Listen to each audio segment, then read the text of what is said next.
a lot of other players who come from places where, like, I come from, they go down the route of illegal stuff. Welcome back to Life in Sport. Literally a couple of hours, we just had an offer accepted on a house that myself and my partner are going for. So my name's Theo. I am a former Leicester City Academy graduate. Let's talk about getting started in general. How did you start playing football?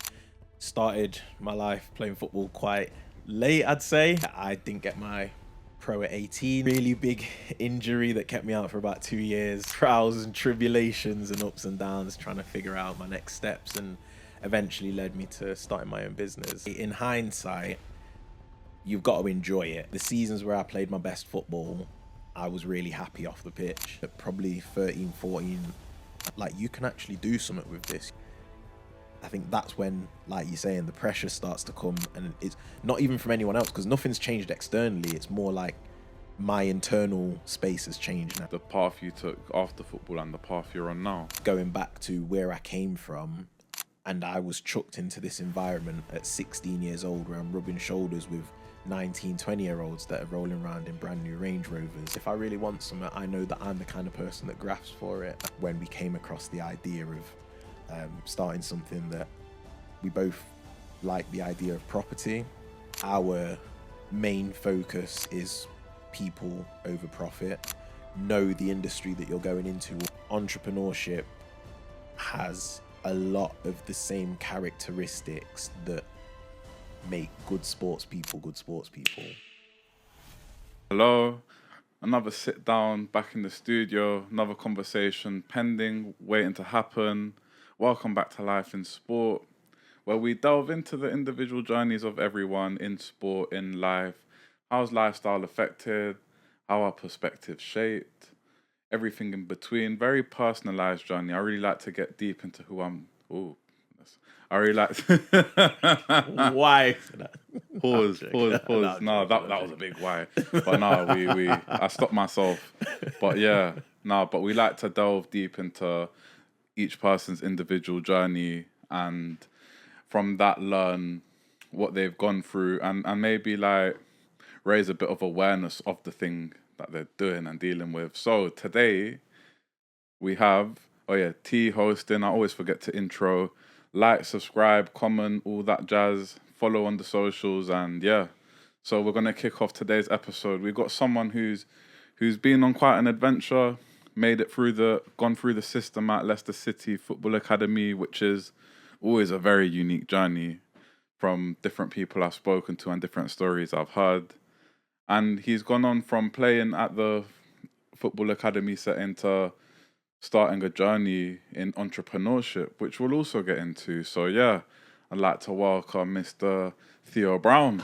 Yeah, thank you for having me, Tarek. Thank you. We had the big studio. I feel like all the round of applauses and that, but nah, thank you. Here we for go. having me, man. Nah, man, thank you so much for coming down and stuff like that. So I like to start easy. I like to take my time with these conversations. So rather than just jumping straight in, what you get into whatever you do, but is 3 questions. I do this. I think you might have seen it already. Yeah, I do the 3 questions. So name something good that's happened this week. Let's ease you in. Something that you're happy with, something good. What? So literally a couple of hours, we just had an offer accepted on a house that myself and my partner are going for. So yeah, ooh, nice. That's some good news to start. That's great. That's a big transition, man. Congratulations. And then, how did you make it happen? I mean, yeah. So we're from Nottingham, and we've obviously built a business up, and we'll speak about that in a bit. But yeah, we're looking to move from Nottingham to Manchester. So we've found somewhere, and yeah, just had an offer accepted. So fingers crossed we can follow that through. Why Manchester, if you don't mind me asking? Is it popping there? Like, a few people are moving down there. Like, what's? Yeah. So I think being from Nottingham, it's East Midlands. It's a good sized city, but I think we've done a lot there. I've always lived there, apart from a couple of years when I lived in Leicester. But like you're saying, there's a lot of stuff happening there, and there's opportunities. It's the city, and yeah, we want to continue to grow our network and just experience something different. You know what I mean? I hear you. And finally, how did you make it happen? I guess that question doesn't goes deeper than just buying the house, but like everything else, like move the decision, Manchester. How did no, I'm getting questions mixed up. How do you build and how would you repeat and build on what you've done? So I think we set up a plan. It's not something that we decided yesterday. It's kind of like everything that we've done, especially together. We've made a plan and we've put out steps and we've just followed it through. So yeah, that's how we'd repeat it. So set your goals, set your steps, and follow it through. Plan and communicate. That's the one. Yeah. Just not just with everything you do. But yeah, no, I feel like that was a bit of I wouldn't say it was a shaky start. I feel like I'm kind of going for a more informal, casual vibe when I Yeah. introduce. Because like obviously in the other one I'll be like, welcome to the so Yeah, and so. I'll let them but I just wanna lay back a little bit Yeah, and yeah, chill, you get yeah. me? So Yeah, yeah. go on, Theo. Let's start from the top. Yeah. Like who are you? What do you do? And where have you been? And what brings you here today? Yeah. So yeah, my name's Theo. I am a former Leicester City Academy graduate. Started my life playing football quite late, I'd say. But yeah, ended up getting into Leicester. I didn't get my pro at 18. Went out playing non-league, and then got a really big injury that kept me out for about 2 years, and then I followed a path of trials and tribulations and ups and downs, trying to figure out my next steps, and eventually led me to starting my own business. And I've been doing that for the last 7 years. I've built that up. So Okay, yeah, so that's a quick overview. you know what? I'm gonna start with a question that I would usually ask at the end, but I'm gonna put it right at the beginning, Yeah, which yeah. is what advice would you give to young players on that academy journey in terms of anything really? Yeah, I would say in hindsight, you've got to enjoy it, generally speaking. And I think it's important to make that that point that you have to enjoy it most of the time, because the seasons where I played my best football, I was really happy off the pitch. Like I was happy with the lads that I was around, but I also had some absolutely horrible seasons. Like my first year scholarship, I struggled massively. And yeah, and then the second year, obviously your group changes slightly. I was with slightly different lads, and everything changed. So that would be my biggest advice: is you've got to enjoy it, but also understand that certain bits are just going to be horrible, and you just have to get your head down and grind through it. It's great advice. I think that kind of sets the tone nicely about the section of the conversation where we talk about your footballing and academy journey, because I feel like academy journey is very unique in terms of like not a lot of players are good enough to get into not just anyone is good enough to get into the academy, and then to make it out of the academy is even Yeah. not even to make it out, but to make it through. There's always lots of pressures from people I've spoken to, things I've learned, things I've read online. So you started football late then, so let's talk about that starting late. Let's talk about getting started in general. How did you start playing football? Yeah. Why do you say that when you started was late as well? Like, Yeah, so I think obviously in comparison to kids now, who you see them on, like, their parents put them on social media like straight out the womb, getting them kicking little foam footballs about.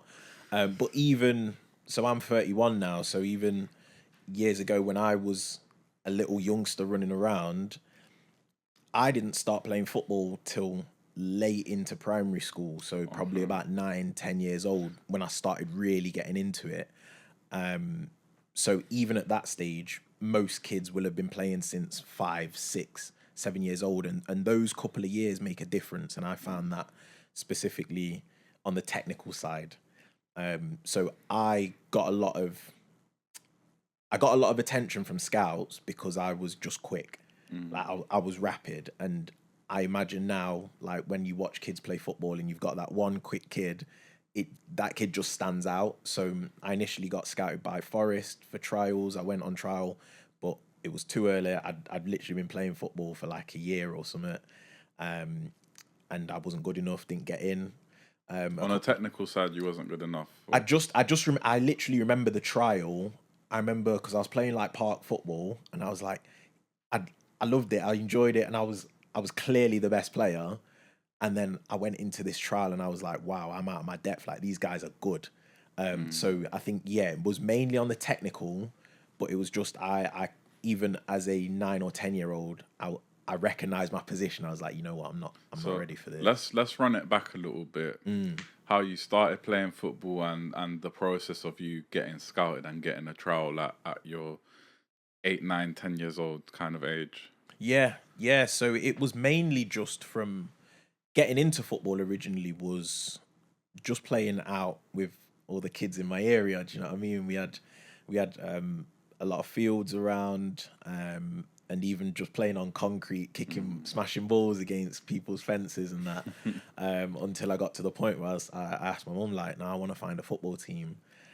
So yeah, that's kind of how I got into it. I guess like most people, but obviously my parents don't know anything about sport or anything like that. So she just asked around and got me into a local team. And then, yeah, it just developed from there.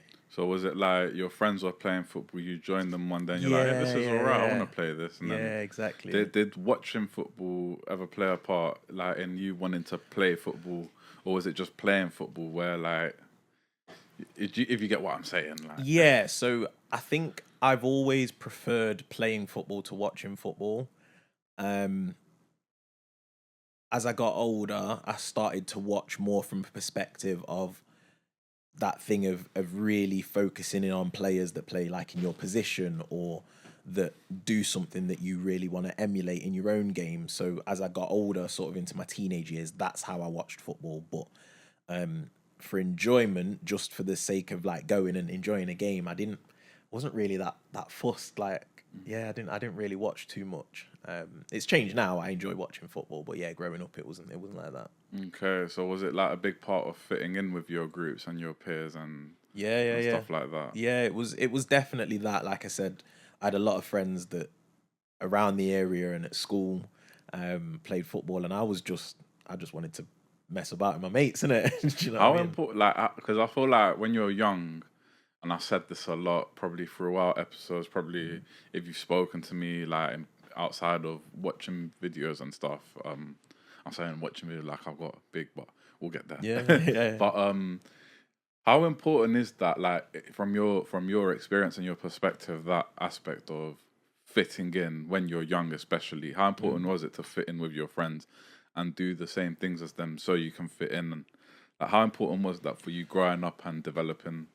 Yeah, so for me, probably more important than I would have liked to admit, because I'm not I'm not naturally like a big personality, a big character. Like some people are just naturally like they want to stand out and that's just how they are. And I think as a kid, definitely I just wanted to be like part of like friendship groups and whatever. So yeah, it wasn't necessarily like, obviously I wanted to do it as well, Of course. but it was kind of, oh, my mates are doing it, so I want to do it as well. Do you know what I mean? Yeah. So I think definitely when I was younger, I struggled a little bit with not wanting to stand out too much, and just doing what was being done. That's interesting because then you don't want to stand out when you were younger, but then playing football with your friends, you did end up standing out. So what was that kind of experience like, where you kind of gone from trying to just go about your business, play with your friends, to getting scouted? So now you're suddenly considered one of the best players in your friendship group, which is like a big deal when you're a child. But let's not like play it down. It's a big deal. If you're the guy with the newest thing or the best thing, like, that's a big deal. So imagine in football, like, do you know what I mean? Like, they're thinking you're gonna be a pro and you're that guy. And the thing is that didn't really start to take hold until, like I said, I initially went to Forest on trial, didn't get in. I went to Notts County a couple of months later, and played there for the rest of that season, which was about 6 months. But then they folded their academy, so then I was back again. So then it was in year 7 that I got my trial at Leicester, and so I've gone into year 7, kind of, I didn't really have like an established friendship group. And I, to be honest, I struggled the first couple of months moving into I secondary think school. that's very, very normal though, to Yeah. struggle and to find your feet in a social aspect. But so what were those struggles like? But that's what I'm saying. Like I struggled, and like you're saying, I think it's quite a normal thing. But this is where the football comes in. So that actually, from initially being like in primary school and not wanting to stand out too much, football it did become my identity. I was Theo the footballer from that point, basically all through secondary school. And my whole secondary school experience revolved around me being Theo the footballer. So yeah, obviously again that like you said, it brings its own level of prestige amongst when you're a teenager. It's do you know a what I big mean? deal, Yeah, it's a like- big deal when you're a kid. Like you get that attention. That's interesting. How did you take to being Theo the footballer? Because I assume from how you're describing yourself, you didn't call yourself that. No. You didn't come up. So how did you take to that label essentially, especially when you were in a finding your feet kind of place in your life in secondary? I feel like just because it happened so long ago, like like I'm comparing like adulthood to Yeah. a certain part of your childhood. I think it's such a big part of your life in terms of, it's not the defining part of your life, but at that moment it's such a big deal. So yeah, how did you make that label being handed to you? I feel like I'm talking too much, so yeah. No. It's cool. It's cool. It helps me understand the question. So the question, how did I How did you take to being labeled Theo the footballer kind of thing? Because obviously you're trying to go about and find your feet, and suddenly you got this attention on you for. Yeah, I'm with you. So I understood only, like I said, only as I got older, what it meant to have that kind of label. And I say it all the time now. In hindsight, I'm a very middle kid. So I'm not the loudest, but I'm not the quietest. I'm not the smartest, but I'm not the most, do you know what I mean? I'm not the dumbest kid. And everything, I'm a middle kid, and the middle kids get forgotten about. And if you think about being at school, the kids that get the most attention are the ones that are at the bottom or at the top. Yeah. Do you know what I mean? So again, this all came down to me having an experience of just being kind of blending into the background. So this now gave me a totally new experience. And as you're saying, experience in secondary school, being that guy, was very interesting. It was very interesting, and I think it definitely gave me different avenues of connecting with people. So I grew up in an area, like an inner city area, that is not got the best reputation, and I had people around me that chose to go down a totally different path, and do you know what I mean? So then I ended up going to a secondary school that was in like the nicest area of Nottingham, and so I was around kids that literally live in mansions and live a totally different life to me, and I would have never been able to relate to, like, what reason would they really have to connect with me, but just through being Theo the footballer, do you know what I mean? I was able to make a lot of friendships, and it taught me a lot about actually how do you communicate and how do you get on with and how do you conduct yourself in a room amongst different people, like meeting all these people's parents and stuff like that, when I'm just this black kid from an inner city area. And I think obviously that's now massively gone on to support me throughout my professional, my adult life as well. How much do you take from that experience, do you take into how you do things now? Oh, it's massive. It's 100%. And I think you touched on it a minute ago. Like, it's such, like, those years, especially through like secondary school, are so, your experiences there sometimes don't leave you till the day that you die. Do you know what I mean? And I think there's definitely lessons and scenarios and instances that, I will definitely take with me through. And like I say, like you're saying, they still either affect me today. It's either something that I definitely do because of it happening there, or something that I do the total opposite because of something I experienced during that period of my life. So I'm gonna rewind back, but then fast forward really quickly. Yeah.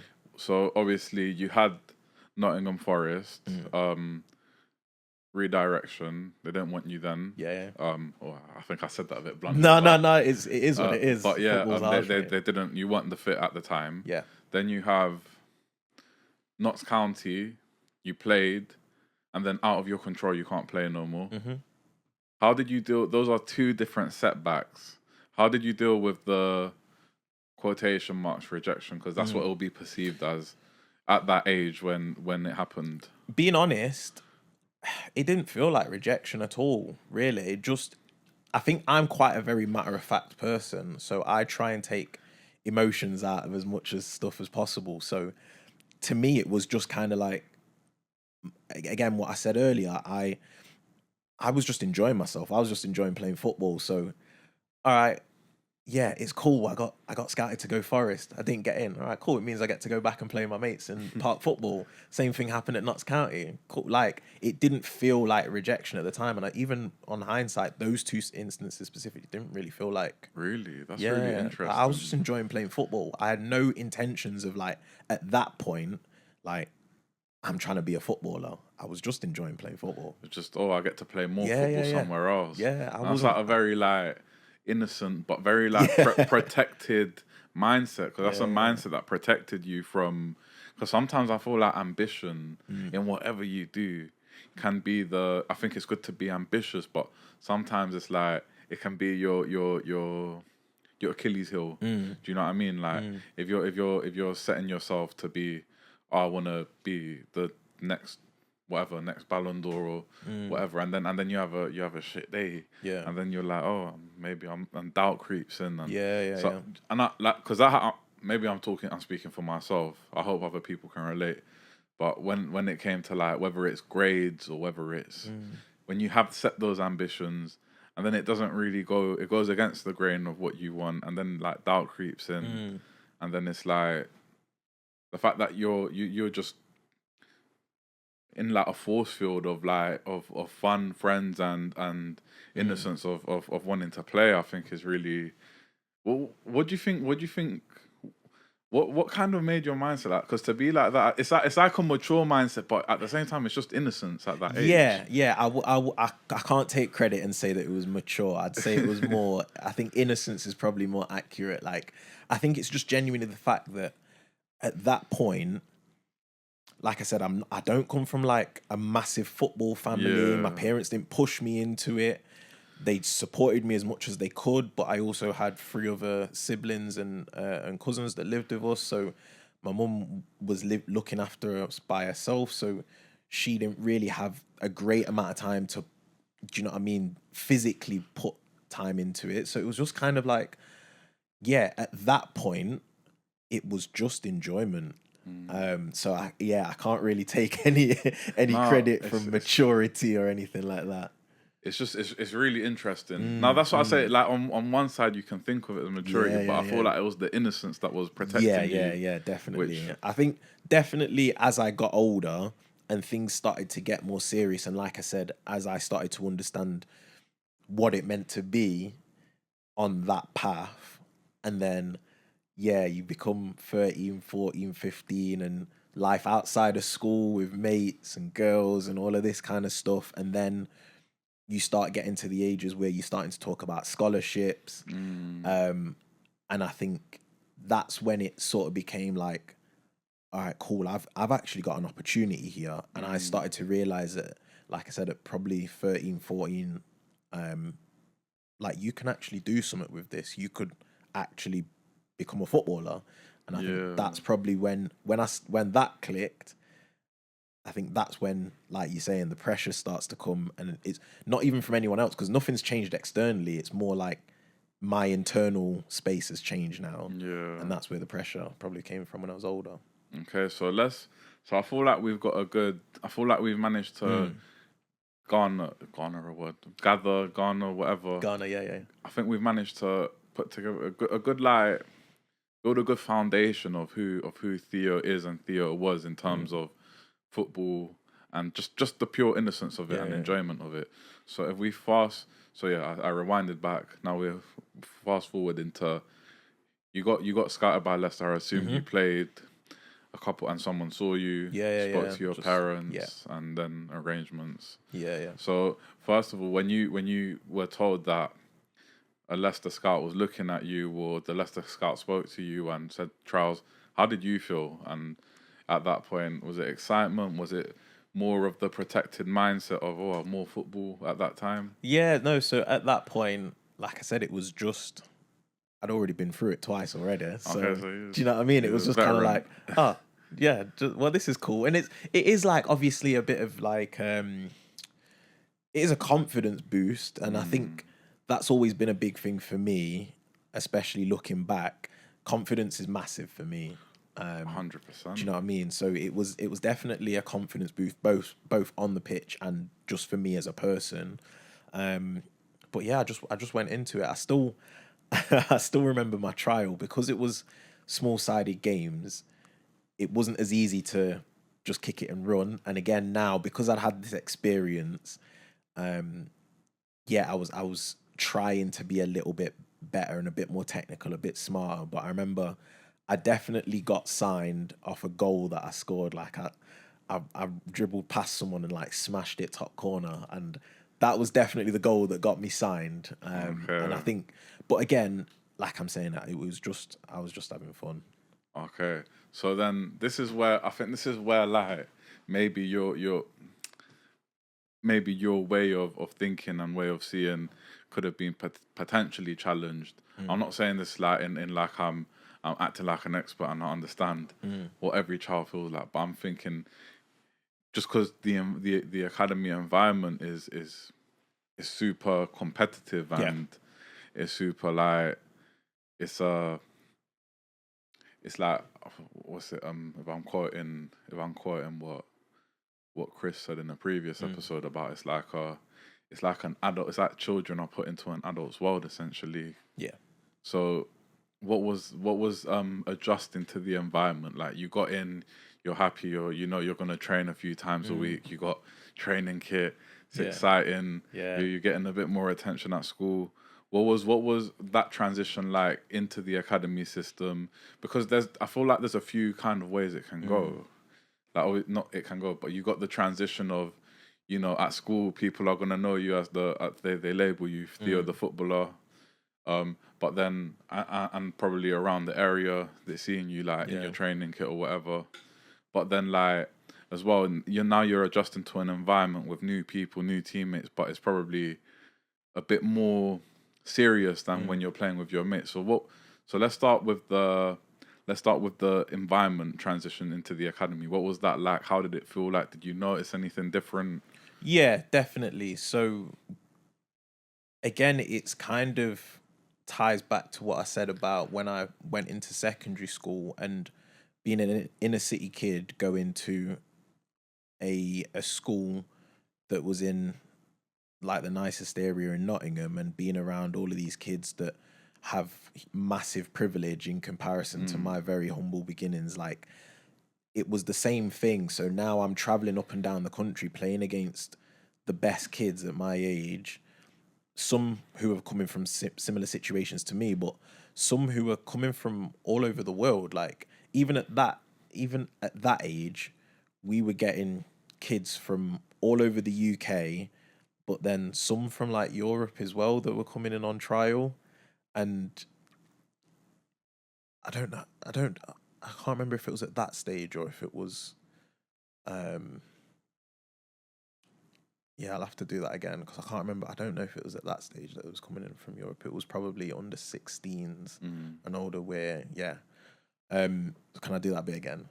No, just speak how you're speaking, man. Just got like So cut. No, we don't want like that. Just speak how you're speaking. So it's just just being around kids, and you're in that environment where you've constantly got people coming in from all over the place, constantly on trial, and all you want to do is play, and you know that this guy is coming from wherever he's come from to try and take your shirt, and you just grow up in that environment. Do you know what I mean? Is what you're asking about. The environment is competition. It's learning to meet new people. It's learning how to to get on and handle yourself in pressure. Like, you're dealing with your personal ups and downs and injuries and poor performances and man of the match and all of this ups and downs, but then you're also dealing with it as a team. So the team might perform well, but you perform shit, or vice versa. And so you're dealing with all of these things, and I think that it was a massive influence just on, again, growing into a rounded teenager and adult. It's really interesting. Do you think the question kind of slipped my mind.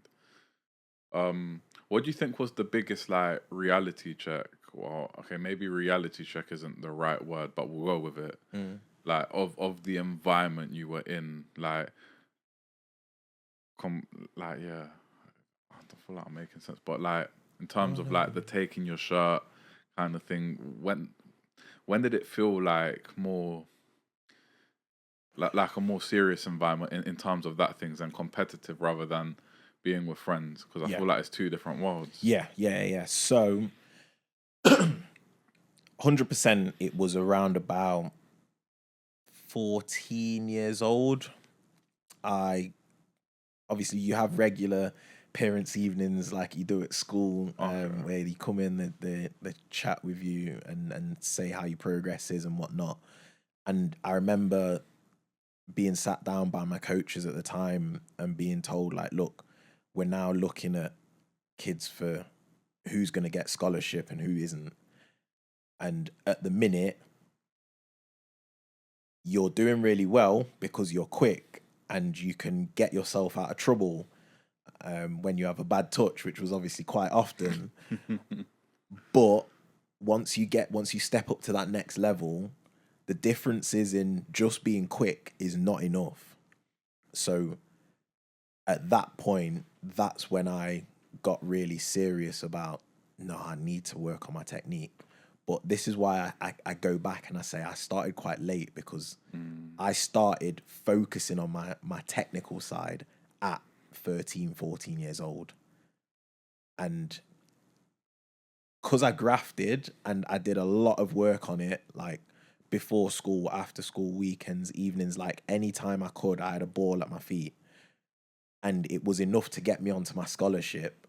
But I feel like at 18, not getting my next pro contract was probably the right decision for a number of reasons. But one of the biggest things being that at that level, Category 1 academy, going into like under 23s, I'd probably reached my level for there. And I think I can say that even now with in hindsight. So I think that's when it started to get serious. And then through those years, that pressure, and at that point I was like chasing my tail, like running to try and keep up with the rest of the lads.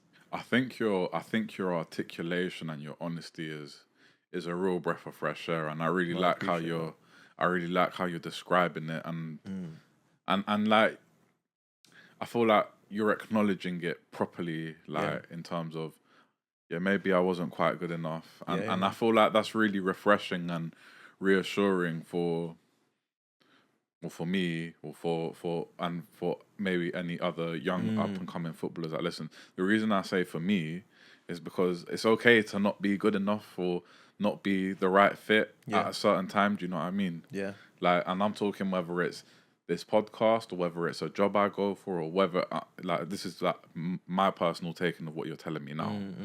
I feel like that acknowledgement is really key, and that's probably something I'll take with myself after the like when all's said and done. That's something I'll take with myself, being more open with myself and acknowledging.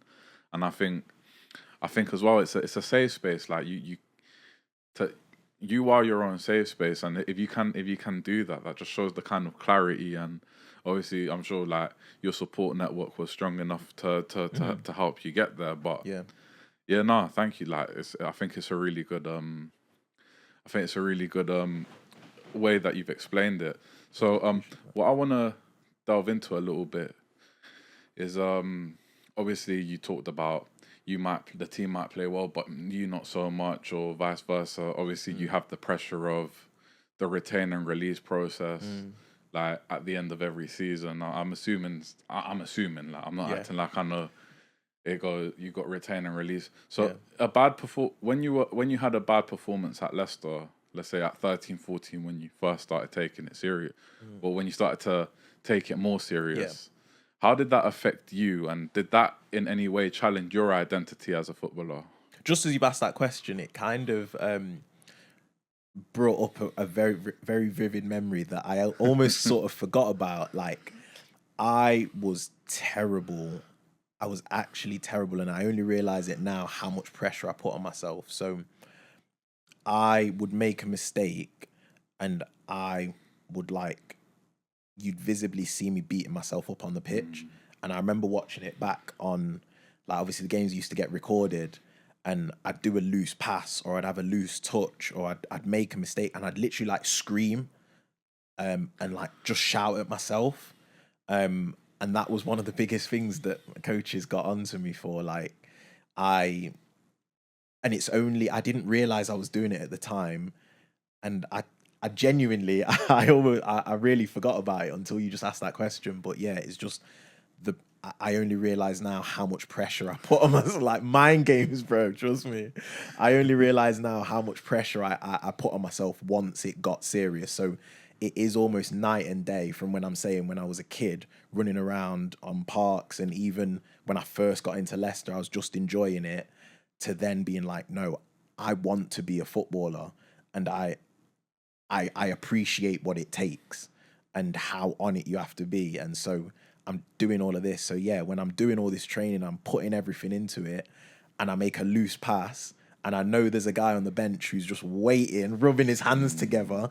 Do you know what I mean? And yeah, I'll be literally like screaming at myself on the pitch, and yeah, it's a lot. That's interesting. And that's sort of probably when your innocence bubble that was Yeah, protecting you started to pop. yeah. And then like all the external stuff about football started to reach you. Yeah. Like, tell me if I'm wrong or not. No, Like, no, no, 100%. That's exactly how it so was. did that competitiveness, because this is another area I'm really interested in, did that competitiveness ever affect the kind of relationships and friendships you built in the academy when you and with the people you play? Because it's quite like team sports is very intimate and very camaraderie at whatever age, whatever sport. You're with each other, you're going. Yeah. Like, did that nature of the environment affect that kind of aspect of it, socialize, especially growing up as well? Yeah, from my part, no, I don't feel, again, I said it at the start, like, I just try and see everything, even from young, as I try and take emotion out of a lot of stuff. So that it, I didn't feel any type of way towards someone because they were obviously trying to get my shirt from a competition Interesting. perspective. But obviously, if you're a dick, then I don't like you. Do you know what I mean? That's a personal thing. Okay. But as opposed to we're both trying to make it. There's only one spot. I expect you to do everything to. So you're not thinking, oh fuck Andre, he wants No, to no, no, play. not at all, No, not at all. no, not that. That's how I expect. Yeah, But yeah. like, but then on a flip side, let's flip this question around. Do you feel like anyone acted a certain way towards you because of that environment? Like, if you reflect and think back, well, was someone a bit more colder or someone a bit more like? Is that an issue or a challenge better you came across? I think, yeah, I definitely had challenges with with some players that I played with, but I think it came again. I probably take that on myself because I'm not your typical footballer type. So I'm not a Jack the Lad. Like I said, I'm not the most outgoing. Yeah. I'm not like constant banter all the time. Like, I can do it, but that's not my default setting. Do you know what I mean? I'm kind of playing a role. I'm playing the footballer role, but that's Yeah. not how I am. So I think if anything, that's probably where I struggled. So I probably, again, when I say on the pitch stuff, I don't know if I necessarily struggled with people or anyone struggled with me beyond just the fact that it comes back to the thing earlier of I didn't really, I found that quite often I didn't really fit in. Okay. So I'd have like a couple players on the team, and every year I'd have like a couple mates on the team. But in terms of being like a central point of the team socially off the pitch and beyond in the teams where I'm clearly the best or one of the best players, if that's not the case, then I'm just kind of, do you know what I mean? I'm just, do you know what I mean? In a bar, I'll have a couple of mates in the team. So I think, yeah, if anything, that may have been the reason for any distance between me and other players. Okay. Was just because, yeah, I'm not the typical footballer lad. Interesting. So let's move a little bit forward to your scholarship here. Obviously, scholarship is very serious because it's the first time. It's like you're finally at the door of the pro. Do you know what I mean? Like you're finally. So many players. Was it like 50% of players aren't playing in an academy setting after 16? So like you're like one of the not last few, but you know you're basically at the door of the pro. You're playing full time. Yeah. Your studies around, like it's everything you've dreamed of in a way. In terms of like, I mean, what kid that likes football or whatever sport they play, they get to play it full time and get a little bit. I don't know if scholars get a little bit of pocket money or not. Yeah, it was a little bit of pocket money. Okay, so even more so, even more so.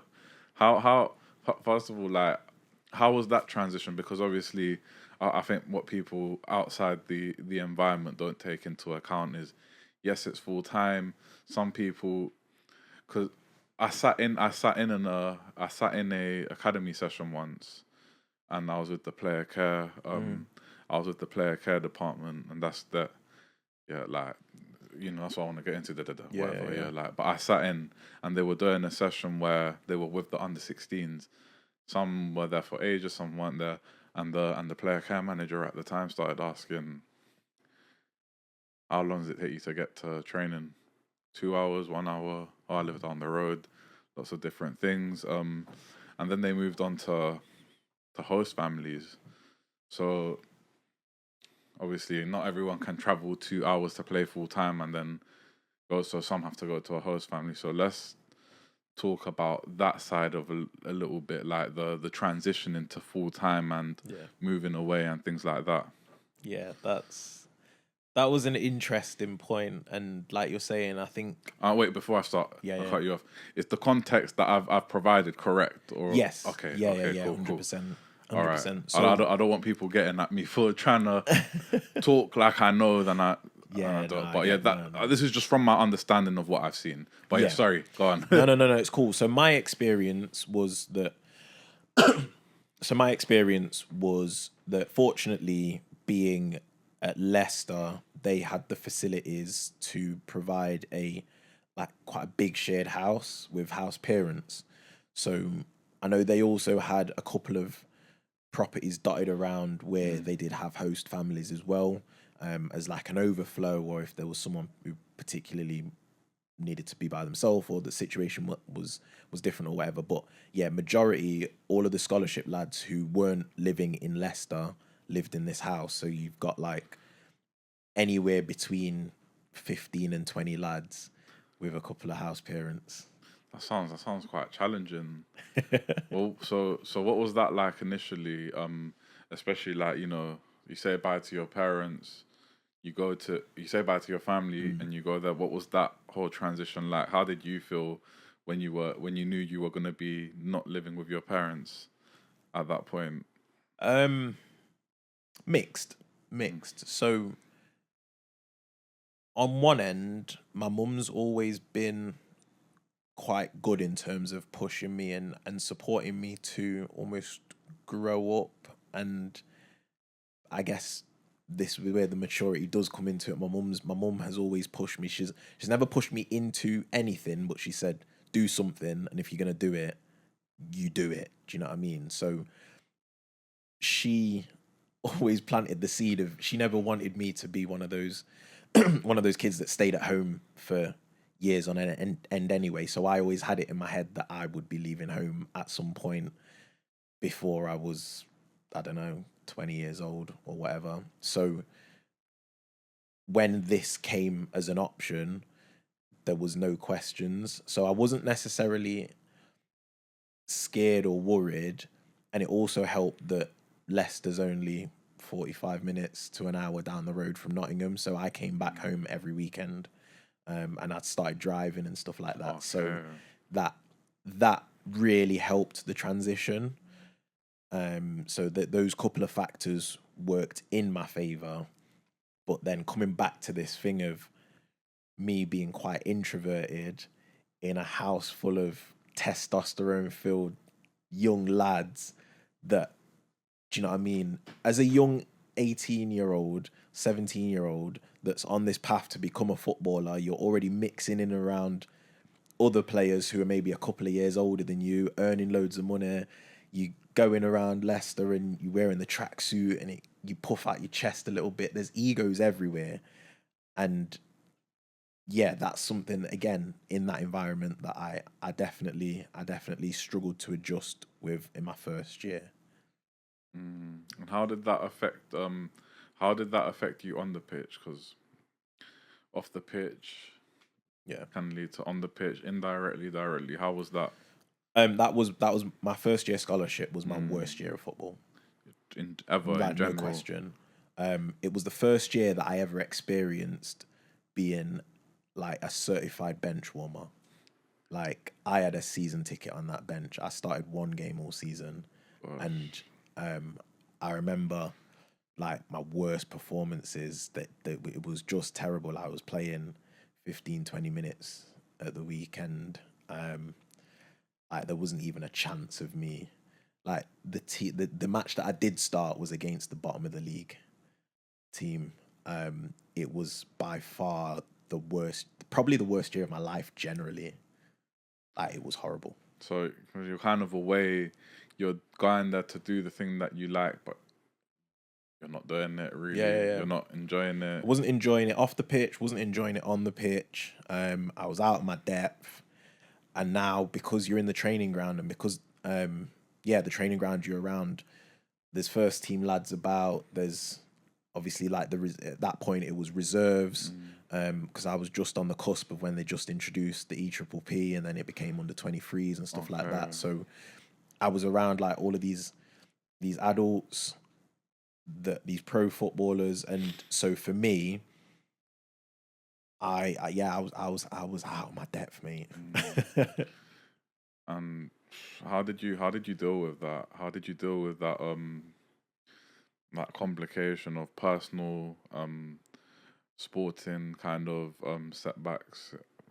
Like, how did you deal with not setbacks, challenges? Yeah, challenges. I think one thing, my mum's probably the most influential person, or one of the most definitely the most influential person from me growing up. And one thing my mum always reinforced in me was, you don't just give up. Like, and I think it goes back to my message from the start of this whole conversation was like, you want to be in a position where the most of the time you're enjoying it, but also you need to realize that sometimes life is just shit. And actually, it could have been a thing where in that year, I decided, no, you know what, I'm not doing this. And I think I would have lost more than I did by sticking it out, because actually my second year was probably my best year of football, and it was night and day. What changed? What was that switch? I think a couple of different factors. So I was no longer the youngest kid and the worst in the team. There was a couple of lads that were from Nottingham that I knew from Nottingham, and we'd played against football, like school teams against each other.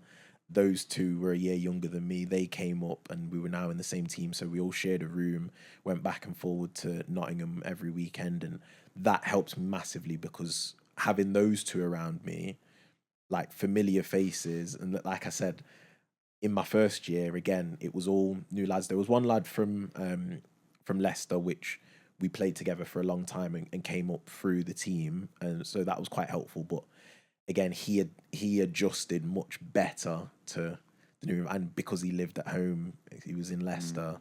So I kind of I just found it difficult. But yeah, in the second year, having those two lads with me and just having a year of experience now of how it all works, that definitely made a difference.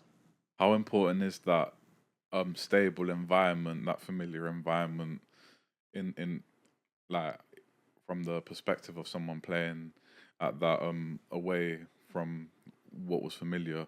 How important was that stable environment and stable support network for you? Yeah, massive, massive. Like I said, it was just having familiar faces, and like I said, now that the environment became more stable because I had a better understanding of how everything works, like off the pitch, like how to conduct yourself around the training ground when you're now in the daytime around the first teamers and different things. And I think it was just everything is a new level of experience of me. Again, I go back to that kid that was this 9, 10-year-old from an inner city area that had no experience of anything outside of, do you know what I mean? A quarter mile outside of his postcode. Like, it's so. I wanna move forward. I wanna move forward now. So because it just seems it was really interesting. Loads of different challenges, different factors, different development, and I feel like it's a big challenge for young people to be in such a competitive environment. Yeah. Like and I mean, different people react and adjust different ways. So it's interesting to hear your side of it. So obviously, retain and release. You get told that we're not gonna take you on to the next stage. First of all, how did that feel for you at that time?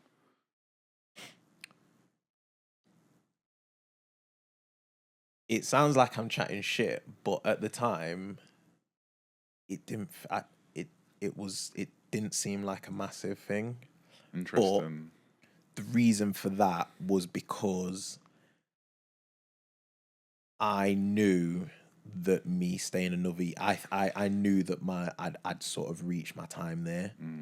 And I knew that even if I did get offered my next pro, I would have taken it, but I don't think it would have been the best thing for me. Like personally, for a number of reasons. I know the coach, basically at the time, like I said, I was in the academy at that time when EPPP came in. So the under 23s was created, and the coach that was the under 18s manager in my first year became the under 23s manager. Yeah. And so the next coach moved up.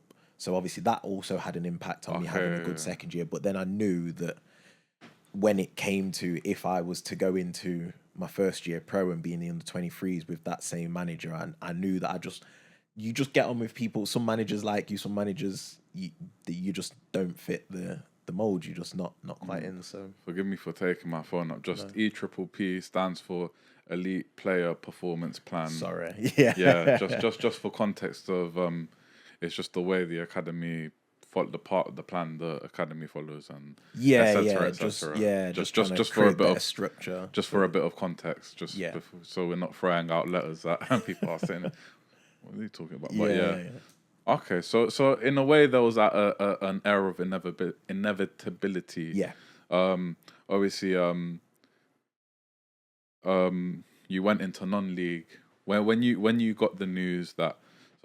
So let's say, when would you get this news? Like around end of the season time or before? It was supposed to be. We were supposed to find out in January, but the problem is we were on a title run. Okay. So, and thinking about it from their perspective, why are you going to tell players and disrupt the team when you're trying to win the league? Because if you tell them too early, then obviously we're going to go out on trial. We're going to go elsewhere. If I've been told that I'm not staying, that gives me the best opportunity. But yeah, they told us really late. If the season finishes in May or wherever, they told us like beginning of April or something like that. So then I had a couple of weeks, and at this point, obviously everyone's winding down now anyway. So yeah, it was quite late. It's not ideal in a way, because maybe you probably would have wanted to look at your other options where you could have got a pro or where you could start playing. But yeah, so you played, and you know what? That your reaction that you're telling me based on what we spoke on, I'm not really surprised that that's how you felt. Yeah. At that point, it was literally just like, you know what, I I say this all the time. I couldn't have done anything more with what I had at the time, and that's what makes me feel like really. I can talk about it really relaxed. Like, I'm not gonna lie. For a couple of years after,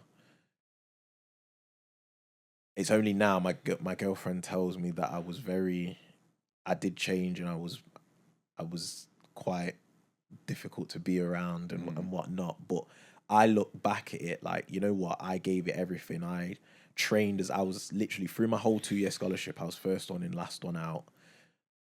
I did everything I could: strength training, technique, fitness, like tactical. I couldn't have done any more. I just reached my level. Yeah, and I think that side of things probably takes away the regrets. Yeah, like not, yeah, no regrets, mate. which is at like, all. oh, I wish I went to this session. I wish I did more. Yeah. Or if I did more. But yeah, so that's great. So you moved to, what was the process? And you just jumped straight into non-league and.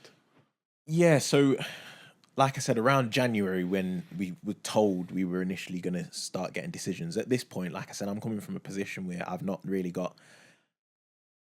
got the connections, I'd not really got anyone around me who knew football and the business side, the back end of it, where we're talking about contracts and negotiations and agents and all that. So I didn't really have anyone. I had a couple of people that I started talking to, but at that point, those relationships weren't deep like that. It was just kind of, oh yeah, I'll try and get you somewhere. So I had two or three people that they got me a couple of trials. I remember going down to Brighton for a trial. That obviously didn't work out. I went to a couple of other clubs, and it just didn't work out. So my at the time I did go on trial at an event at Loughborough University, and that led to me getting a university place, which I deferred for a couple of years because I was like, I want to continue playing football. And yeah, I ended up going to Hinckley United. Hinckley. And what was that like, the transition from, Cat 1 Academy into the lower ends of the pyramids where everyone's fighting for their lives? Yeah.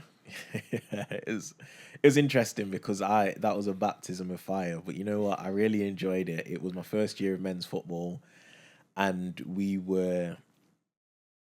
because it was literally the only option that I had. They were a team that were struggling financially. They were it was National League North. Yeah. And so the one below National League. Yeah. No, okay, cool. Had no money, so wasn't getting paid a great deal. But it was, again, it's Hinckley's just not far from Leicester, so it was still close. I could drive, but I was only playing part time, so I was on parks and fields, keeping my fitness up by myself and doing whatever. And it was good.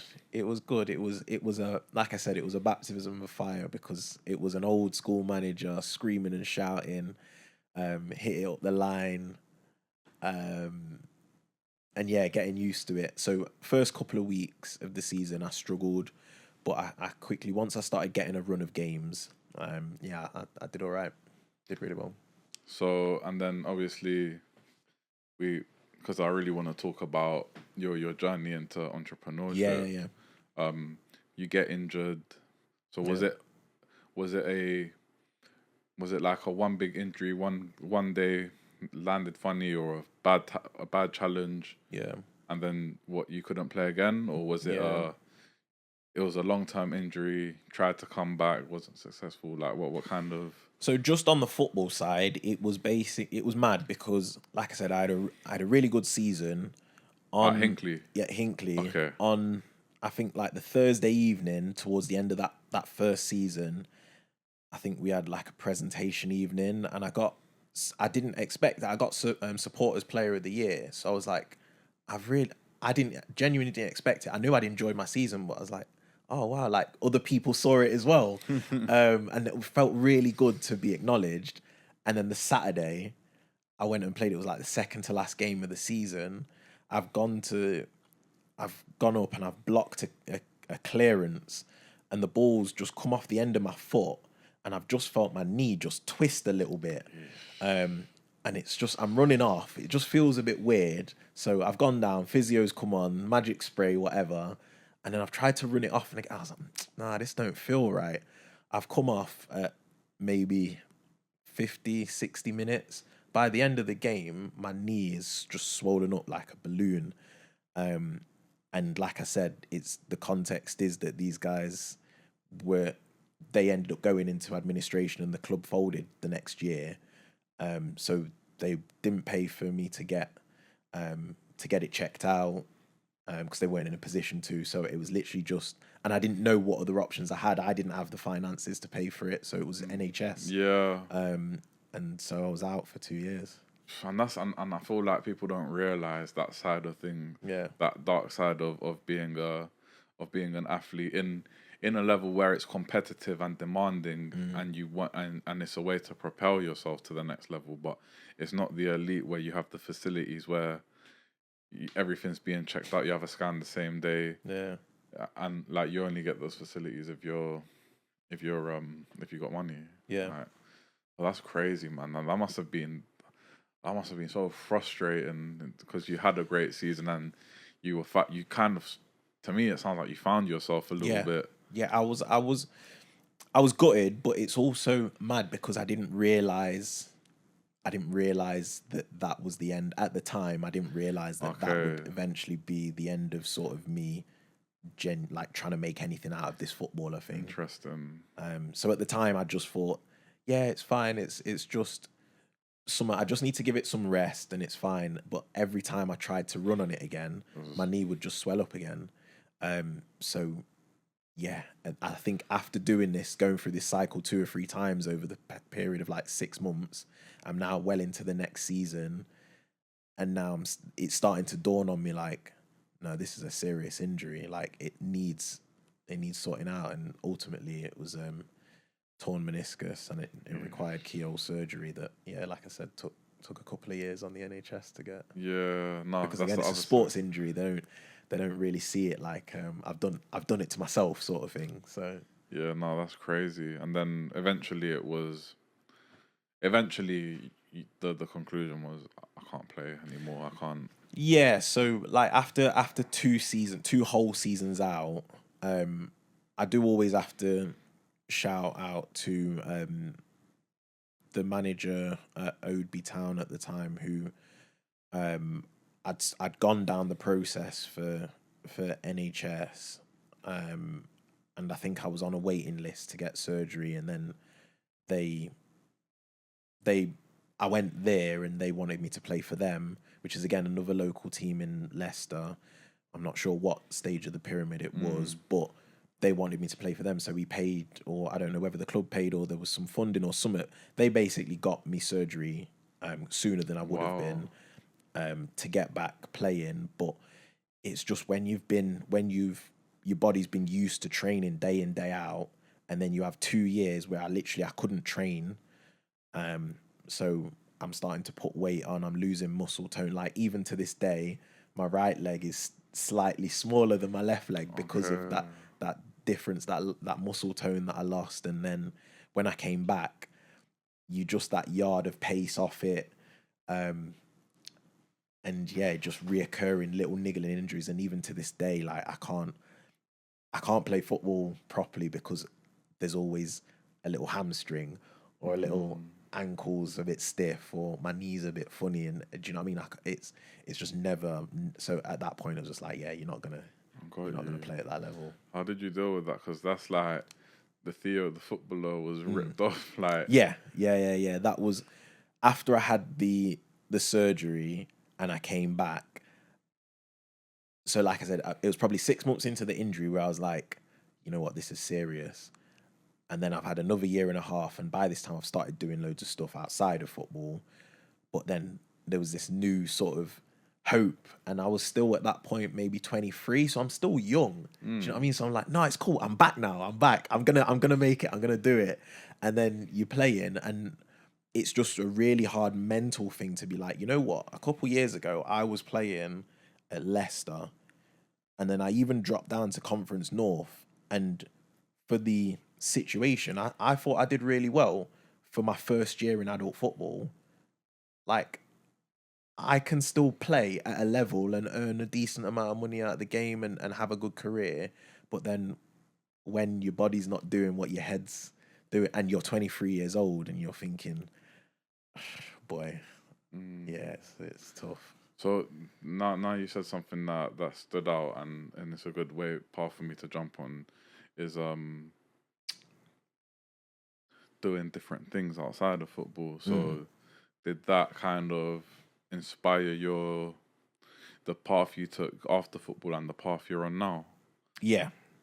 So a big part of leading to my journey into where I've got up to now is the fact that I was a kid, and I keep going back to where I came from, and I was chucked into this environment at 16 years old where I'm rubbing shoulders with 19, 20-year-olds that are rolling around in brand new Range Rovers and live in fancy apartments and all of this stuff. And I was like, and it's that thing of, if you can see it, you can believe it. And if you can believe it, you can achieve it.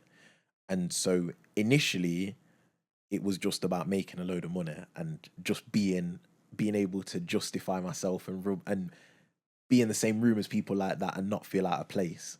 And that's where initially this whole drive to, okay, if I'm not going to make a load of money being a footballer, how else am I going to make a load of money? And fortunately, a lot of other players who come from places where, like, I come from, they go down the route of illegal stuff because they may not have other options around education, or they may not see other things like entrepreneurship or even careers that do pay a good salary and you can make a good living off it. So I know a lot of people that I grew up and the kids that I played around in the area with, and literally the guy who was my age, grew up next door to me, got stabbed a couple of years ago. Wow. And died in like gang related stuff. And it's just, it's that kind of transition from where I was coming from to where I wanted to be kind of led to me wanting to. Initially, I went to uni. Like I said, I initially got a trial day at Loughborough that was for a load of scouts coming down, including the scout for the Loughborough team. So yeah, I eventually went to university, and through that process, I initially went to do coaching, and I talk about this a lot. Like, the first thing you get told to do off when you're a player and you're not going to play anymore is to go and be a coach or be a physio or something like that. Be involved in the game in some kind of aspect. Yeah, and it makes sense because that's what you know, and you'll know people in the industry and whatnot. But I realized, like, I didn't want to make a career as a coach. I knew I didn't want to be a first team coach, but I wanted to earn first team coach money, or more than that. So it was kind of like, how else can you do that? And I kind of, one thing led to another. Was what I did learn off my scholarship was that, you know what, if I really want something, I know that I'm the kind of person that grafts for it, and I'll put in all the hours that God's gives me to make it happen. And so I didn't want to work in a job, because unless you're in certain types of jobs, like if you're in sales or something like that, then yes, you do have uncapped earning potential. But it was more about, what can I do that means that I can earn as much money as I want, and it's not capped. But then I think through a couple of different jobs that I had in the meantime made me realize that actually it's more than money. Do you know what I mean? And so then, first of all, Not festival. So now we get into Renee. Renee is the Renee House, yeah. Renee Housing. So this is your CIC that you started and you're still running. Yeah. So obviously, from looking in at the website and looking around it, is to support people that are homeless or disadvantaged in some kind of way with housing and somewhere to live. Yeah. So where did that kind of side of you come, where you wanted to help others, especially, was that to do with where you grew up? Was that to do with like your experiences? How was that idea born? Yeah, so like I said, on that journey going from uni, I had in probably a 5-year period, I think I had about 10 or 15 different jobs, just trying to figure myself out, what I wanted. And through that period, I realized that actually, yes, I want to earn a good living. I want to improve my life, but actually I want to do it in a way that also provides real value and helps people that genuinely need the help. So I always go back to my last job before I started the business, which was working in the bank, where I was selling loans and credit cards and all of that kind of stuff, where I was in a situation where I was tasked to sell people stuff regardless of how I felt, regardless of whether or not they needed it. Because you would come and sit in my office, I would have your bank statement in front of me, and I would see how much money you do or do not have. Regardless of that, I've got KPIs. I've got key performance indicators. I've got targets that I've got to hit. So I need to sell X amount of credit cards. I need to sell X amount of loans. I need to bring in X amount of business, new money into the business. So as much as I helped a lot of people, I also know that I was in a position where I felt obligated to sell products to people that probably shouldn't have taken them, because I knew that there was a lot of pressure coming on me in the weekly meeting on how much have you sold, sort of thing. So that didn't feel good. And that's what it was, another stage on this sort of journey to realizing, like, actually, yeah, I want to do better for myself. I want to make more money, but you know what? I want to help people, one, that need the help, and two, that want the help. Do you know what I mean? So it was putting together that, I landed on wanting to start a business, and then my partner, her background is all in health and social care. Okay. So from 17, 18, she's been working with babies right up to end of life and everything in between, disabilities and all of that kind of stuff. So when we came across the idea of starting something that we both like, the idea of property, and it combines the idea of property with helping people as well. So it just made sense, and the experience that I'd learned from having so many jobs in such a short space of time was good. Okay, and you guys have gone on to do some really big things for your company, your CIC, Yeah, and for your community as well, because yeah, you're providing a lot of support for people that might not have access to it. yeah. And just for context, is you're providing housing for people that are either homeless or At risk of homelessness. At risk of being. So is it like maybe I should have read a bit more, but No, it's good. Is it like a situation where if someone's homeless and you put them in, I'm assuming you can't keep them there permanently. Is it like you put them in and then you're supporting them with finding somewhere permanent, or is it like how do you? Yeah, so Renee House is a community interest company, so that's what CIC stands for. So and just CIC is kind of like in the middle of, like, in between. It's not a charity, but it's not a company. Yeah, kind exactly. of just for context. Yeah, exactly. So it's what you would probably call like a social enterprise. Okay. So it's rooted in being a business, but our main focus is people over profit. Okay. Do you get what I'm saying? And the money that you do make goes Yeah. into the organization, Yeah, exactly. rather than going into your pockets like that sort of thing. Exactly. So it means that we've built a business that has improved our lives and has taught us a lot, and we've helped a lot of people. But it's also, like I said, I see what we've done as a community asset. Do you know what I mean? We employ a lot of people. We support over 150 people a year, people and families who would otherwise be sleeping on the streets or in overcrowded housing or some other form of homeless sort of accommodation. So that's really admirable. And how much of that was reflected on like the background you came from? Like how much of your growing up affected like what you wanted to do with Renee, as well as like your partner as well? Like, yeah. So for me personally, I think it's important because a lot of the issues that we deal with, the biggest issue that we deal with is mental health. Okay.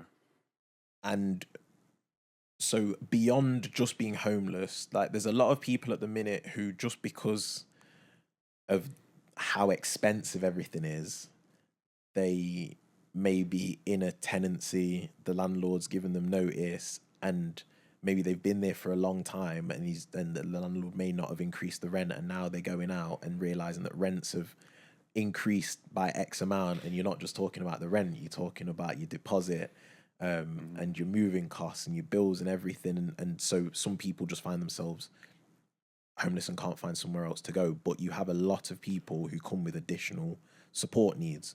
So we support people that have issues around mental health and drugs and alcohol. There might be ex-offenders and have a range of different issues. But I personally experienced this because I've got a lot of examples within my own family where mental health is an issue.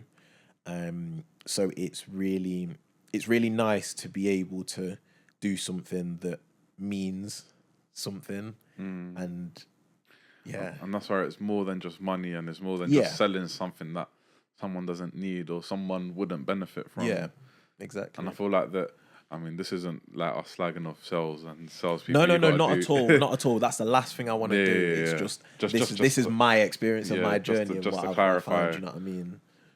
And that entrepreneurship, we'll quickly go. Well, what are some of the biggest challenges you had in starting something that was your own? Yeah, so there's I can ramble on all day about challenges, but give me like 2 or 3. So I think the first thing is you're figuring everything out as you go along, and you're doing everything for the first time. Yeah.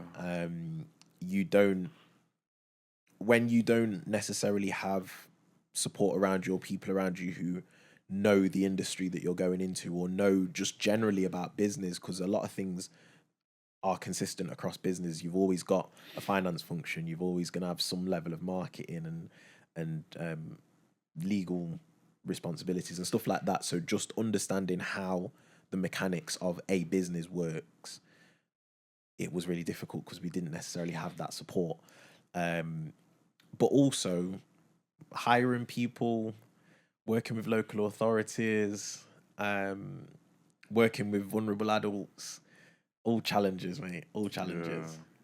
Yeah. And finally, like into like the last sort of topic that I want us to delve into, was obviously you've taken all your experience from your life in general, from football, from where you grew up, from families and friends that you've had around you.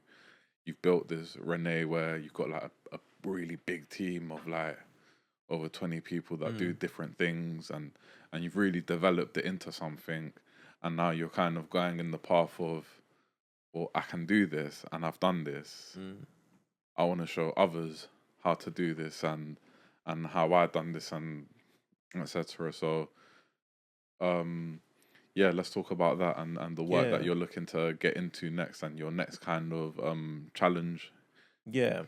Challenge, not the word, but quest, adventure, your next path kind of thing. So my next journey, my next adventure is working with players who are sort of from scholarship age upwards. So that can be anything, like I said, from 16 years old right up to players who are in the middle of their career or those who have retired but that have experienced being in the game. And again, I don't specifically mind working with players from other sports as well. So I'm not specific to football. It's just obviously that's where my experience is. So that's where I can relate best.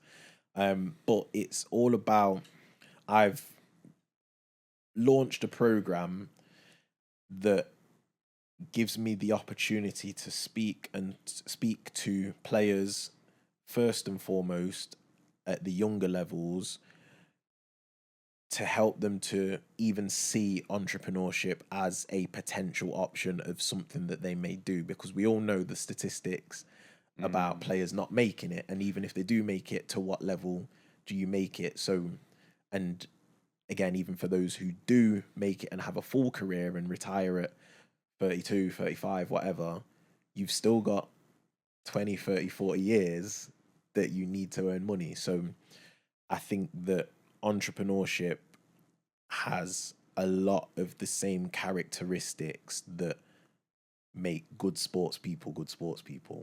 And so I've got three things that I basically want to help people with. So first and foremost, I go into colleges, universities, or academies where you've got young sports players who are on that path, and give talks just about my experience, and like I said, just an introduction to me and what entrepreneurship is. And then I've got workshops, interactive workshops, where I go a little bit deeper for specifically for people, those players or athletes who are interested in wanting to learn more and really getting a bit of more of a hands-on feel. So I've created a bit more of an interactive session. And then for probably older players who want to actually start their own business or have already started their own business and they're maybe a little bit lost, don't know where to go next and want some support, like I said, just around there's so many different areas to business, so that one-to-one support. So they're sort of the three areas that I've. That's fascinating, especially how much, I mean, player care like continues to improve, and you know the people that have more access, they do try bring in a lot of external people to give talks in the academy, this and that, and it's improving. What do you think was lacking when you were playing that you wish you kind of knew when you came out? Yeah, so like you say, in player care now is a part of the academy experience, especially in football. Yeah, it's part of the EPPP as well. Yeah. And like I said, when I was playing, I was at the point where that just got introduced, so we didn't have player care roles. So I'm not sure at what point those became a part of the EPPP, but it wasn't there when I was playing. But now, being on social media, I'm seeing that there is a lot of stuff going on around just opportunities and clubs starting to open up and be a bit more transparent with the fact of like, look, out of this group of 10, 15 players, one of you is going to make a living out of the game. If that. Do you know what I mean? So 99% of you. 9%. I don't know the exact percent. 9% of players that make it through the academy. This isn't exact, but only it was only 1%. It was really a really low percentage. Only like a really low percentage. Don't want to disclose. Make a first team appearance, and that's an appearance, not a career, not regular game. That's like maybe you play 2 minutes at the end of a game at like 16, 17, 18. Yeah. And this is my personal point, is that I understand from a club's perspective that your focus, it's rational self-interest. It makes sense that your focus is for your players to only be focused on trying to make it, because And it also makes sense from a player's perspective, because this is your plan A, and you don't get many bites of the cherry to make it to be a footballer. So I get it. But as I said, I'm a very methodical, and I take emotions out of things where I can, and it's just very black and white. Like 99% of you ain't going to make it. So why are we not putting more infrastructure in place and giving people options, and just, yes, cool. Right now, you're in there, you've got this opportunity, 100%, that's your plan A. You need to focus on that. But surely it's diligent for you to also think about other things. Of course. And I think that's a big problem that a lot of young people face, especially in that sporting pathway where the sport is their identity, and when it gets challenged, then it's really detrimental to their mental health or to their outlook in life. And I think it's great that someone like you is stepping forward to wanting to provide those, whether it's football academies or whether it's whatever else. The plan B. I really like what was the word? The rational, rational self-interest. I think that's probably the best way to describe like a professional setting. Not just football academies, but just any company, any business, any. Yeah, and it's normal as well, isn't it? Yeah, so I don't demonize clubs for being like that, because ultimately we all got to look after ourselves, haven't we? But you've got to make a living. You have to make a living, and they have to continue running as businesses, and part of that business model is churning out academy players and getting fees for them and stuff. Whether you agree or disagree with that, it is how it is. Yeah. But I think you need to. I made a post about it a while ago on LinkedIn that you need to also realize as a player that rational self-interest is a thing. So as much as coaches and clubs and whatever, they will make you put your life on the line for the club. But as soon as you're surplus to requirements, do you know what I mean? The whole situation's different. So you need to remember that, you're today's top news, but you're tomorrow's fish and chip paper. and it can change so quickly, and in the world of football, you need to and be sport. doing something else. And I think entrepreneurship is even more interesting. It's an even more interesting thing to propose, and to not even if they don't do it, you're making them aware of it. And then maybe an idea pops off years down the line, because I think it's good to expose people to different careers, and introduce, not expose, to different career paths, whether it's whatever it is, in whatever setting. But with entrepreneurship, it's something you're creating yourself, and the fact that there's someone out there that wants to show you, yes, you can create this, and this is how you do it. This is what you might run into. But I think it's just the thing that for me, I found that. I think it's just a lot of experiences that I found specifically having my upbringing that we've spoken through, and having that experience of wanting to make a bit of money for yourself, wanting to have a bit of status, and wanting to, do you know what I mean, do your own thing, but you also realize that there's going to be challenges. Entrepreneurship is not easy. It's just like playing a game on a Saturday, having a man of the match performance, and then scoring an own goal on a Tuesday. Do you know what I mean? It's so up and down. Like, you're constantly dealing with this problem, that problem. But you know what? It gives you so many opportunities, and just learning the basic skills of how to run a business means that you can, okay, my business is in social housing, but I understand the mechanics of how a business runs. So I could go and do, I don't know, I could open a podcast studio. Do you know what I mean? Let me know. And I'm not saying that I would, and I'm not saying that it would be easy, but do you know what I mean? If you either, you can become a specialist, and you can be someone who knows a lot about a specific topic. But I think one of the benefits that I found, and initially I struggled with it, was that I'm a generalist. So I know a decent amount, but about a wide range of topics. Yeah. So Whereas my partner, she's the specialist in our business. She knows all about the social care and she manages the staff and she does, do you know what I mean? When it comes to actually dealing with the people that we house, I don't really get too much involved. I do the finance and all the paperwork and all the boring back office stuff. But that's the stuff that every business needs to have someone who just manages the backroom stuff. That's the foundation of That's any the foundation business. of it. And if you can learn, you don't need, it doesn't matter. You can be one or the other. You can be both. But just by opening people's eyes up to it first and foremost, I think is really important, because again, it might not be something that they do straight away. But like you're saying, if you get 2-3 years down the line, 5 years down the line, and maybe your career isn't panning out, and even if your career is panning out how you want it to be, it's another source of income. Maybe you just discover something though. You're like, oh, I really like making t-shirts, and you discover that side of things, and you decide to go and that venture out into t-shirts as an example. Literally anything.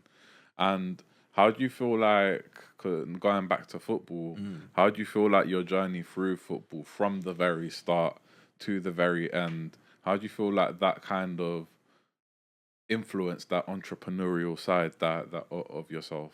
The biggest thing, 100% without a doubt, is, like I said, my 2-year scholarship taught me a lot about myself. The fact, I'm very proud of the fact that I stuck with my first year and saw it through to my second year, and had that night and day of the worst year of my life to probably one of the best years of my life. And that's something that could happen in business. You start it and but I think the thing is having that resilience, and the amount of times, even in the business, where we've been on our asses, whether it's financially or we're facing a problem that we don't know how to face, and we've not got anyone who can support us, and you've just got to figure it out. You've just got to be resilient. And I think without going through that experience of my scholarship, one, I wouldn't know that I'm capable of going through something like that and coming out on the other side. But two, it would have just been a lot more difficult, and probably the business wouldn't be here, because we've had some challenges. But then that's something you're going to show the young people that are, and not just paint it as like, look, I've got a business and now I've bought a house, or I've got these shoes, or I've got this car. It's like, it's bigger than that. I think that will benefit a lot of young people in the future, and I look forward to seeing you launch it officially. I think it will be launched officially by the time this comes out. It will definitely be launched. I think over the last couple of months, I've had a lot of really good conversations with a lot of players and people involved in player care and doing stuff similar to what I'm doing, but maybe in a specific industry or whatever. But it's all just about helping people. My current business, it's about helping people, and it's that saying, if you help enough people get what they want, you won't have to worry about getting what you want. Of course. So now, as we wrap things up, so obviously we start. I done it a bit different. I was like, what advice would you give to players in the academy system now? And I think you said enjoyment and enjoying the process. So I'm not gonna re-ask you that question, because I feel like that's. But what I'm gonna ask you is, we start on reflection, we end on reflection. What have you learned or not learned about sitting down here in this lovely air-conditioned studio, speaking with me today? So it's been, you know what, I've unlocked a couple of memories. So that's been good. So I'm quite big on like going to therapy and trying to understand myself mentally and emotionally. And like I said, like mental health issues run.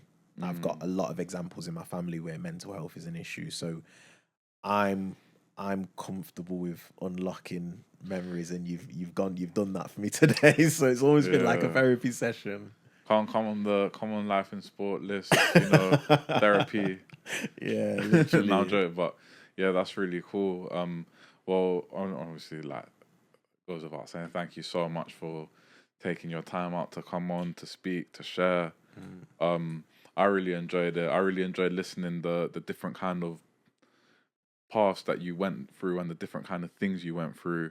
Could I have asked questions better? Maybe. Could I have focused less on one thing and focus more on another thing? Maybe. But we live, we learn. So yes, people, like, subscribe, comment, follow on the socials. I'll leave your socials for in the link below. LinkedIn, all that. Any websites you want me to share, I'll share it through. But yeah, another episode in the bag, another conversation, another thing to learn from, and another thing to be grateful for. So yeah, like, subscribe, comment. See you next time. We love people.